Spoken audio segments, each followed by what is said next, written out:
האם זה באמת סגולה בדוקה? הסגולה ללמוד בזה? Erev Tov, good evening. Dobra V'Yecher. We are in the Zera Shimshon on Parshas Masei. This week we read the double parsha of Matos Masei. So in the second parsha of the two that we read, Masei, we're going to do the Zera Shimshon Os Daled section 4. Before we get into the piece itself, let's take a look at 3 psukim from the parsha. This is Bamidbar Perak Lamed Hey Psukim Tes through Yud Aleph. Vayadaber Hashem el Moshe Lemor, and Hashem spoke to Moshe saying, Daber el Bnei Yisrael, speak to Bnei Yisrael. Ve'amarta alehem, and you should say to them, Ki atem ovrim es hayardain, when you cross over the Yardain, the Jordan River, Artso Canaan, to the land of Canaan. V'hikrisem lochem orim, and you should prepare for yourselves cities. Ore miklot tihiyeno lochem, cities of refuge they should be for you. V'nos shama rotseach make nefesh bishkaga, and a unintentional murderer will be able to flee there. So this is the famous mitzvah of Arei Miklat, of establishing cities of refuge in Eretz Yisrael, and also, truth be told, establishing them outside of the original borders of Eretz Yisrael, where the tribes of Ruvain, Gad, and half of the tribe of Menashe settled. They also had cities of refuge there. And the idea was that if a person committed a murder under mysterious or difficult circumstances, to understand or to figure out, while the court was figuring things out, the person could run to the Ir Miklat and be safe there, and the Goel Hadam, the relatives of the deceased, the relatives of the person who was killed, could not harm him in the Ir Miklat, in the city of refuge. And so the Torah tells us it's important to set up these cities of refuge, where the person will have total safety. The inadvertent murderer will have total safety there until the court figures out exactly what to do with him or her. And sometimes the court will say, stay in the Ir Miklat. That's your way of atoning, of gaining atonement, of gaining kapara. Stay in the Ir Miklat, and the person would stay there until the death of the Kohen Gadol. Now the Zera Shimshon is going to talk about some Gemaras and sources that discuss interesting ideas that apply to the Ir Miklat, to the city of refuge. Os Daled, section number 4 in Parshos Masei. But Perak Beis de Makos, the Zera Shimshon opens up with a Gemara from the 2nd chapter of the tractate of Makos. Tana, it was taught, Talmid Shegola, if a student is sent into exile to a city of refuge, Maglin Rabo Imo, his Rebbe is sent into exile to the city of refuge with him. Dichsiv, as the pasuk says. Now this pasuk is a quote from Devarim, a different place where the Torah talks about the Arei Miklat, the cities of refuge, and the pasuk says, V'nos el achas min ha'arim ha'el v'chai. And the inadvertent murderer will flee to one of these cities and live. So the Gemara comments on this pasuk where it says, and he will live. Avid le midei, things must be done for him, that he will be able to live his life there. In other words, it's not enough to give him a place to escape to, but then he'll have no life there, and he'll just suffer and be basically abandoned and forgotten there. That's not the idea. The Torah says he has to be able to reestablish his life there. And of course, if he's building his life there and he's a student who studies Torah, then he's going to need a Rebbe. And so his Rebbe is sent there as well to be able to teach him, which of course might not be exactly what the Rebbe had in mind, but the Gemara says that's what happens. Continuing from the Gemara, Amar Rabbi Zera said, Mikan, from here, Shelo Yishne Adam L'Salmid She'eno Hagum. From here we see that a person should not teach a student who is not appropriate. The way this is usually understood, that Rabbi Zera is saying, from the fact that a Rebbe could be sent into exile into a city of refuge, away from his family, away from where he lives, the fact that that could happen to him means that every Rebbe, every teacher should be careful to only teach good, righteous students, because a good, righteous student hopefully will not get involved in the situation, will not, the Shamayim, the heavens, Hashem will not allow him to fall into a situation where he commits an inadvertent murder and has to go to the run and flee to the Ir Miklat. That would only happen, presumably, in general, to a Talmud She'eno Hagun, a person who is not of the utmost best character and righteousness. So therefore, don't teach someone who is not in that category, because if you do, you yourself may find that he gets exiled to the Ir Miklat, and then you as the Rebbe have to get sent to the Ir Miklat to continue teaching him. The Gemara continues, Amar Rabbi Yochanan said, Harav Shegola. If the rabbi gets sent into exile, let's imagine Rabbi Yochanan said that it's the teacher, not the student, who commits the inadvertent murder, and he runs and flees and goes into exile. Maglin yeshivoso imo. We send his yeshiva into exile with him. His yeshiva must go there to where he gets sent, Rabbi Yochanan says. Aini, so the Gemara asks, is this really so? V'ha'omar Rabbi Yochanan, didn't Rabbi Yochanan say, Minayon ledivrei Torah shehein koltin? How do we know that the words of Torah themselves are koltin, serve as a refuge and a protection? Meaning, in this context, Rabbi Yochanan was saying, how do we know that a person who studies Torah and devotes himself to the study of Torah will be protected and never have to be sent to an Ir Miklat, never have to go into exile to a city of refuge, because the Torah will be his refuge? So Rabbi Yochanan answers, we know this tichsiv because the pasuk says, Es betzer b'midbar. The Torah says that, well, this is again from Devarim, one of the cities of refuge was called Betzer, Uchsiv Basrei, and right after the Torah mentions that city of refuge, it writes, Vizos HaTorah, it writes the words, and this is the Torah.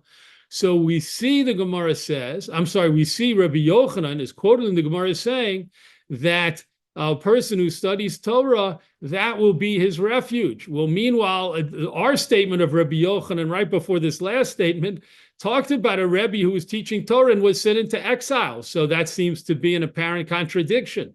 So the Gemara answers, Lo kasha, it's not a problem. Ha be'idna de'asik. This source is talking about at the time when he's osek b'Torah. When a person is actively studying Torah, it protects him, and he won't fall prey to this idea of being sent, this law of being sent to a city of refuge. The Torah will be his refuge. V'ha, and here, be'idna de'asik. That's talking about a time when he's not studying Torah. So even if a person studies Torah a lot and intensively, when they're not studying Torah, the Torah doesn't protect the person, the Gemara suggests, and they could fall into a situation where the person commits an accidental murder and has to flee and go to an Ir Miklat, v'chule, etc., ad kan, until here is a quote from the Gemara in Makos. So this Gemara that in Makos that the Zera Shimshon opens here with obviously contains a lot of information. It gives us a lot of statements about the Ir Miklat, the city of refuge. First of all, we learned that if a student gets sent to the city of refuge, then his Rebbe must go there as well. That was the first statement. And then Rabbi Zera kind of commented parenthetically on that. Therefore, you better be careful. People should be careful about who they choose as their Talmidim, because if the Talmud is not the right kind of person, he might get sent to an Ir Miklat, and then the Rebbe will get sent to the Ir Miklat as well. And then Rabbi Yochanan said that if a Rebbe gets sent, or a Rosh Yeshiva gets sent to an Ir Miklat, then his yeshiva must go there as well. And then the Gemara discussed the fact that according to Rabbi Yochanan, shouldn't the Torah learning of this person, this Rebbe, or Rosh Yeshiva, protect him from getting sent to an Ir Miklat? And the Gemara answers yes. His Torah learning will protect him as long as he's actively studying Torah. But if for some reason he stops studying Torah, then he won't have the protection, and he could in fact be sent to an Ir Miklat. That's what we've seen so far, and we're just beginning. Next page, top of the right column. Zera Shimshon says, Tzorech Iyun, this whole piece of Gemara, this whole discussion in the Gemara in Makos requires analysis. Im ha'emes shelo yishne adam l'salmid she'eno hagum. If it is in fact true that a person should not teach a student who is inappropriate, who is not the proper type of student, lama maglin es harav lachzor ulalamdo. Then why do we send the Rebbe to go after the student to a city of refuge to teach him there? This is question number one. This is a very strong question. Let's pause for a moment just to make sure we understand the strength and the thrust of this question. The Gemara that we read in the first paragraph had a few statements, as we pointed out. One of them was that if a student gets sent to an Ir Miklat, then his Rebbe must go there also to teach him. And then another one said, be careful to only choose students who are proper people and don't choose students who are not proper. And so the Zera Shimshon's first question is, this Rebbe should never be sent to an Ir Miklat, because if anything, now he has proof that the student he was teaching is not a proper student, because the assumption, as we mentioned, is that if he was a righteous student, he wouldn't fall into this situation. He wouldn't be allowed to fall into a situation of having to be exiled to an Ir Miklat. So why are we saying the Rebbe has to follow the student who we now know is Eino Hogun, is not proper, is inappropriate, is not righteous, and therefore why should the Rebbe be sent pretty much against his will, we assume, to go to the Ir Miklat to continue teaching him, when Rabbi Zera said in the Gemara, nobody should teach a student who is not Hagun, who's not completely proper and appropriate. That's the first question. Ve'od, and another question. Ech muchach mikan shehatalmid eino Hagun.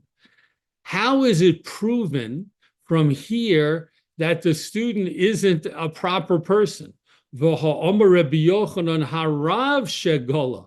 Rabbi Yochanan in the same Gemara talked about a Rebbe, a teacher, possibly a Rosh Yeshiva, because Rabbi Yochanan mentioned his yeshiva going into exile with him, as being sent into exile. So the fact that a person, any individual, in this case, the question focuses on the Talmud, the student who gets sent into exile, how can we say that proves they're Eino Hagun, they're not proper, when Rabbi Yochanan himself refers to the Rebbe, the teacher, who we should be able to assume is a proper individual and a righteous individual as a Torah teacher, could get sent into exile. So obviously, or I shouldn't say obviously, apparently one would think getting sent into exile to an Ir Miklat isn't a proof that a person is not Hagun, is not proper, but the Gemara seems to say that it is. Ve'od, and a third question, Ha'ba'idna de'asik ba. The Gemara says here we're talking about the time when the person is studying Torah. That's when he has the protection of Torah as a refuge and won't be sent to a city of refuge because he's involved in Torah. That's what the Gemara said. Amrinim be'perek Gimel de Sota, but we have a different Gemara in the third chapter of Masei Sota that states, Torah agona magna, the Torah protects a person, even at the time when he is not involved in Torah study. So the Zera Shimshon, always one to follow up when one Gemara seems to contradict a Gemara that he's already quoted, brings that a clear contradiction. Our Gemara in Makos in the first paragraph said that Torah will protect a person from being sent to an Ir Miklat only when he's studying Torah actively. But if a person stops studying Torah, then they lose the protection. But the Zera Shimshon says, look at this Gemara in a different place, in Gemara Sota, the third chapter, where it specifically says the Torah protects a person even when he's not studying. That the Torah's protection is gives him security from being sent to an Ir Miklat. It provides a refuge for him, so to speak, even when he's not studying Torah. Those are the three questions that the Zera Shimshon opens with. Let's proceed to the next paragraph. The Yesh Lomar, and we can say, the Omrinon Besota, what the Gemara states in Sota about the Torah protecting a person even when they're not studying, the Torah afba idona de lo osig bo agonai magna, that the Torah protects an individual even during a time when he's not involved in Torah study. Hani mile, these words were said, heicha shelochata bevitul Torah, when the person did not commit a sin of bittul Torah, of nullification of Torah, or of wasting time and not studying Torah. Avol im chata bevitul Torah, but if the person committed a sin of not studying Torah and wasting time, oz eino magna, then it doesn't protect him. So the Zera Shimshon is saying that when the Gemara in Sota talked about this kind of blanket protection provided by Torah study, it was saying if a person is always studying Torah at the best of his ability and is never mevatel Torah, is never intentionally wasting time from Torah, but rather only does those things that are required, a person has to sleep, a person has to eat, a person has to bathe. There are things that a person has to do. A person has to prepare for Shabbos. A person has different things that they have to do, and that's not considered bittul Torah, a sin of bittul Torah, if they're not studying Torah during those times. So during those times when the person's not actively studying, they're still protected by the Torah, that they intensively study the rest of the time. However, if a person negligently and intentionally wastes time and doesn't study Torah, even though he's not occupied by other things that are necessities and other things that are considered appropriate to do, even though they might take the person away from Torah study, such a person is not protected by the Torah that he studied, and therefore that person could be sent to an Ir Miklat, even though during other times he studies Torah, he has studied Torah. V'chein motzinu sheviter HaKodesh Baruch Hu. And so we find in a Gemara in the Yerushalmi that Hashem would have overlooked al avodah zara, v'giloi arayos, u'shvichas domim. This is talking about at the time before the destruction of the first Beis HaMikdash. Hashem would have been willing to overlook the sins of idol worship and sexual immorality and murder, these terrible, terrible, most severe sins. Hashem would not have destroyed the Beis HaMikdash for those sins at that time. V'lo viter al mo'asa shel Torah. But Hashem did not overlook the rejection of the Torah, v'chule, etc. So the Zera Shimshon says we see that the rejection of Torah, which can, of course, mean very different things to different people in a different context, but the rejection of Torah, which could refer to a person intentionally not studying Torah, even though they have an opportunity to, and even though they're not involved with anything else that should take them away from Torah study, could be viewed as a type of rejection of Torah. And the Yerushalmi says that Hashem can't overlook, that Hashem did not overlook. V'hoche diek Rashi zichrono levracha, and this is a inference that Rashi made, Chosam besota, over there in the Gemara in Sota, which we quoted above. Dibur amaschil va'adayin einu yodea be'ez derech mahalech. This Rashi is entitled with the words, or begins with the words that the Zera Shimshon just quoted. So if you want to look at the Rashi on the Gemara, you can see this is the Rashi that's being referred to. Shema yichpenu yitzro libatem. Perhaps a person's yetzer hara took a hold of him and caused him to stop studying Torah. V'yoshuv alav yetzer hara upuranios.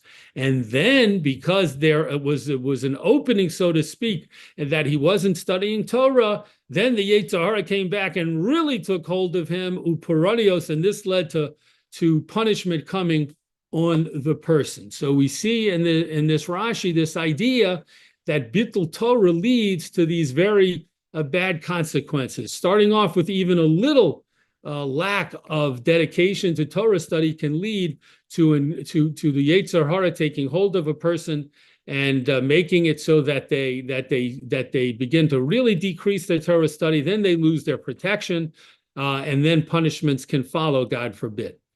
V'koshe, this Rashi seems difficult. Ech yovo alav hapuranos. How can punishment come to this person? V'ha Torah v'ha, and behold, ha-Torah shenisasek bo, the Torah that the person was already involved with, magna min hapuranos. Shouldn't it protect him from the punishment? Elevadai she'avon bittul Torah ein lo takana. But clearly we see from Rashi that the sin of bittul Torah, of intentionally not studying Torah, even though one has every opportunity to do so, ein lo takana, that cannot be repaired. That Hashem doesn't forgive, and that can in fact lead to punishment. So in this first paragraph of the Zera Shimshon developing his answers to the question, he's now answered one of the questions, which is, how can we understand the fact that we have one Gemara that seems to say the Torah that a person who studies Torah will always protect him, and we have another Gemara in Masei Sota which seems to say, I'm reversing it. How can we explain the fact that the Gemara in Mako said that a person is only protected by Torah study when he's actively studying Torah, but not when he's not studying Torah? And that contradicts the Gemara in Sota, where it said even when he's not studying Torah, he has protection. So the Zera Shimshon has developed an answer here and an approach, which is that there is no statement that a person is always protected even by Torah study, even when they're not studying Torah. There is only an understanding or a proposition that a person who studies Torah very diligently and only stops studying Torah for things that are not considered bittul Torah, cannot consider the sin of nullification of Torah study, or intentionally not studying Torah, it's not a rejection of Torah. That person is protected even when they're not studying. As we said, for example, when they're sleeping, when they're eating, when they're doing other things that are considered necessary, then that person is protected even though they're not studying Torah during those times.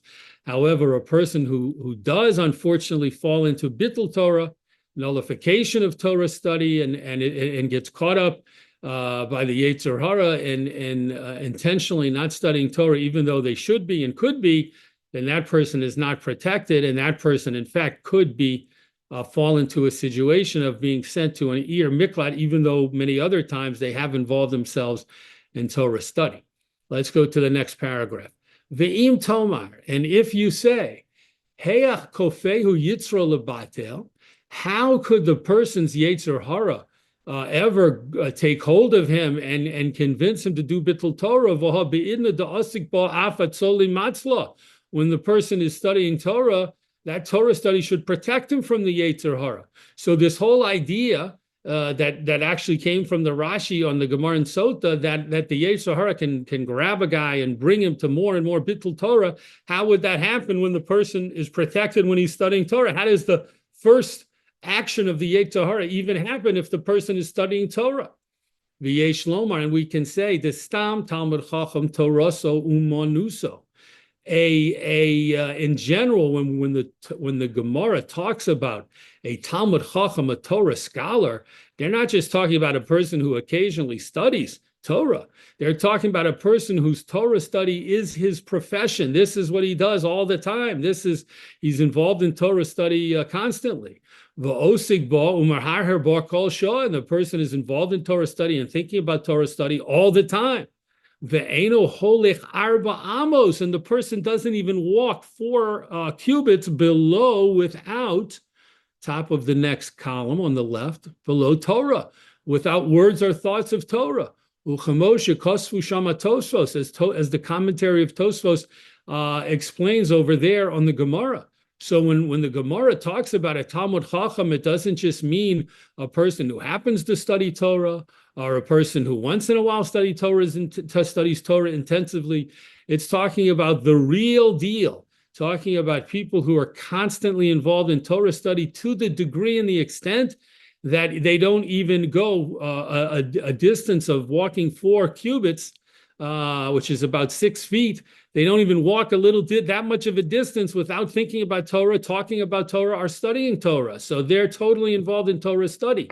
Of course, if a person goes to the restroom or takes a shower or does other things when they're not allowed to study Torah, that's different. But all the other times, this person's totally involved in Torah study. V'shema pamachas holach yoser me'arba amos below miskavin. Perhaps the Zera Shimshon said such a person one time was walking and went to 4 amos, to 4 cubits, without intention, meaning unintentionally started walking and thinking of Torah, and then some other thought crossed their mind, and the person walked 4 amos without thinking about Torah. Then that person would be considered at that moment outside of his time of Torah study. Upachaz yitzro alav. And that's when his Yetzer Hara can jump upon him, uchefoho libatel, and compel him or strongly persuade him to take even more time out from Torah study to do other things. So the Zera Shimshon says it's true that as long as our Torah scholar, our true Talmud Chacham, is intensively studying Torah, he's safe from the Yetzer Hara. However, if he finds himself in a situation where accidentally he begins to walk around and he covers this distance of the 4 cubits when he normally would, of course, not walk more than that without studying Torah, thinking about Torah, talking about Torah, but he does so, then the Yetzer Hara has an opening to jump on him and persuade him to take even a little more time and a few more steps and a little more time. And before you know it, our Talmud Chacham is taking a walk and looking at the trees and schmoozing with someone about who knows what, business or sports or something else or the news. And now this Talmud Chacham has unfortunately been guilty of real bittul Torah, real waste of time and not studying Torah.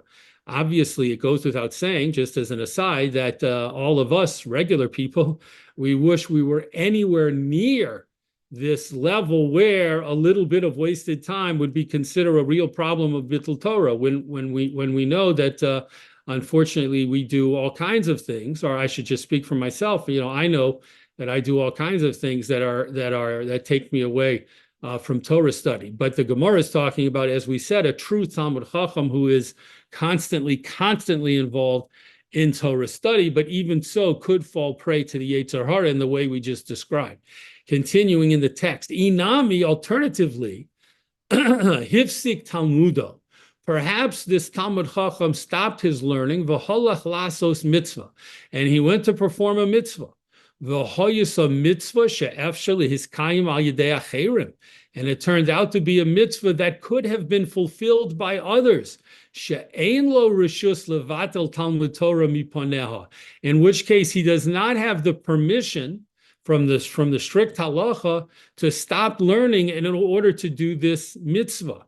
Ki de'isa b'shulchan aruch yoredeya siman reish mem vav sif yud ches, as it states in the Shulchan Aruch, in the section of Shulchan Aruch of the Code of Jewish Law called Yoredeya, chapter 246, section 18, v'ayin shom. And look there, we know from many pieces in the Zera Shimshon that he was a complete expert in Baki and Shulchan Aruch, of course, and constantly quotes sources exactly where they are. So we see that a person who's studying Torah intensively and a mitzvah opportunity comes up should only stop studying Torah if that mitzvah can't be done by other people, but if the mitzvah can clearly be performed and satisfactorily taken care of by others, then this Talmud Chacham shouldn't stop his Torah study. U'mitzvah la'olam lo matzla.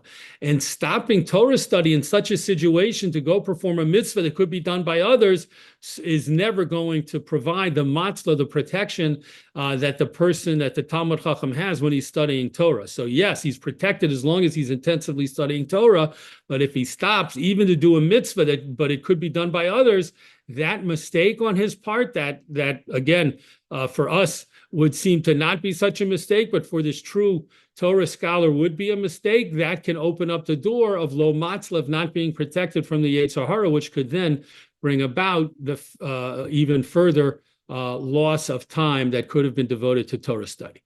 Next paragraph. V'zeh shetirtzu kan. And this that they answer here, lo kasha, there's no difficulty, kan ba'idna v'chule. When the Gemara in Makos gave its original answer about, here we're talking about when the person's studying, and here we're talking about when the person's not studying, kan ba'idna delo asik be, and here we're talking about where he's not studying. This means, what does it mean he's not studying? It means his Yetzer Hara found an opening to get a hold of him and bring him away from Torah study. Sha'az ha-Torah eino matzla. Then the Torah studying that he was doing before and the Torah study that he had done so intensively before doesn't protect him, because his actions led to an opening for the Yetzer Hara to bring him a little away from Torah study. And then the Yetzer Hara could really get a hold of him and pull him away for even more a waste of time of bittul Torah, and then he could have a real problem. Continuing in the next paragraph, ve'af harav shegola, even the Rebbe, who we talked about back again, and this is again referring back to the first paragraph in the Gemara in Maseches Makos, the Rebbe that Rabbi Yochanan talked about, who could get sent into exile, tzorech lomar, we need to say, shehu rav bilti hagun ubeperakama detainis. This must be referring, the Zera Shimshon says, to a rabbi, to a teacher who is not truly appropriate and truly righteous. Ubeperakama detainis, in the first chapter of the Gemara of Maseches Tanis. This is a new source that the Zera Shimshon's introducing. We haven't seen this Gemara yet. Kosva Tosos, the commentary of Tosfos over there, right? The Talmud Chacham, a Torah scholar, achar yochol lilmod af lifnei mi she'eno hagu lefi shelo yilmod mimasav. A Talmud Chacham is able to, other people are able to learn from him, even if he's not considered a fully righteous individual, because they will not learn from his ma'asav, from his actions. Let's go back. Let's just read that again. Kosva Tosfos, the commentary of Tosfos, right? The Talmud Chacham Acher, a different Talmud Chacham, Yochol Lilmod, can learn af lifnei mi she'eino hagon, even in front of someone who's not totally righteous, lefish shelo yilmod mimasav, because the second Talmud Chacham, who's a true, fully righteous Talmud Chacham, will not learn from the actions of the first Talmud Chacham. Ad kan Lashono, until here is a quote from the Tosfos. This is a very, very important idea, not one that is necessarily the view of all. But Tosfos the commentary of Tosfos contend that, let's imagine you have a person who is a true Torah scholar, but this Torah scholar, his own actions sometimes leave something to be desired. He's not fully, his righteousness is not fully up to the level of his Torah study and his Torah knowledge. Such a thing could certainly happen. So the Tosfos says another person who is a fully righteous Talmud Chacham can be allowed to learn from this first man, who we said is somewhat deficient in terms of his righteousness, because we say that we can assume and we can rely on the fact that the second fully righteous Talmud Chacham will only learn from the teaching of the deficient Talmud Chacham, but not from his actions. So we're not worried that the second person who is now going to come learn from the deficient Talmud Chacham will learn from his actions and start doing something that's not fully hagu, not fully proper, because that person will be able to learn from the teachings of this Rebbe, but not emulate his actions, which again, we're saying that some of his actions are not up to the highest standard. Ad kan Lashono, until here's a quote from Tosfos. V'zehu shediak Rabbi Yochanan lomar. And this is why Rabbi Yochanan, who was referring to such a situation, was careful to say, Maglin yeshivoso imo. Rabbi Yochanan said, if the Rebbe is not appropriate, then his yeshiva gets sent into exile with him. V'lo amar talmidov. And Rabbi Yochanan didn't say his students get sent into exile with him. The yeshivoso mashma chachomim kamoso. What does it mean, his yeshiva? It means that such a person would not have talmidim. He wouldn't have students who might fall prey and copy his actions, which could be deficient. He could only have a yeshiva, which means Talmidei Chachamim, other scholars who are similar to him in the sense that they have the knowledge that he has, and they also are even superior in terms of their righteousness. And that's why Rabbi Yochanan said such a person, when he goes into exile, his yeshiva, his colleagues, who are in fact learning from him, but not learning from his actions, but they're learning Torah from him, go into exile with him to be able to continue learning with him and from him. Mashma chachomim kamoso, his yeshiva implies, that term that Rabbi Yochanan used implies these are other scholars, not students who we would not allow to study with the Rebbe, who is Eino Hagun, who is not fully righteous. Next paragraph. Umashe makshe, umashe koshe. And this that was asked, Lama maglin asarav lalame the Talmud she'eno hagun, this question that the Zera Shimshon posed all the way back earlier when he asked his three questions. So the question that we asked, why do we send the Rebbe to go into exile to teach a student who is not proper? The imitam de ovidle mide de lahavele chiyus. And if you say it's because of what the Gemara said, that when we send the student into exile, the Rebbe has to go too in order to give the student a full life in exile. If so, how did Rabbi Zera say back in that original Gemara in Makos, don't teach a student who's not fully proper and fully righteous? You should always have to teach such a student, even though they're not fully proper. Because he also deserves to have a full life. And we know that the Torah is what gives a person a full, long life. And more so, how would the Rebbe even know for sure that the student's not proper? Perhaps in his eyes, in the Rebbe's eyes, from what he knows of the student, he does seem proper and appropriate. So the Zera Shimshon is saying that we still clearly have some difficulties with what the Gemara, some of the points that the Gemara in Makos originally made, and he's now added a new question to that. How can we ever expect a Rebbe to not teach students who are not fully righteous when the Rebbe possibly doesn't get to know his students so fully before he starts teaching them, and perhaps they seem appropriate, they seem proper?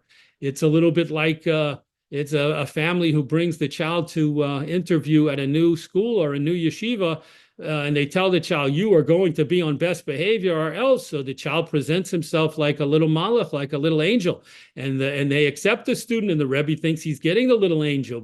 So how could the Rebbe know until later that the student is not really 100% hogun, proper and appropriate? Next paragraph. Yesh lomar kisvaras hatosvos tesota hanizkar le'el. We can follow the reasoning of the Tosfos commentary on Maseches Sota that was mentioned above.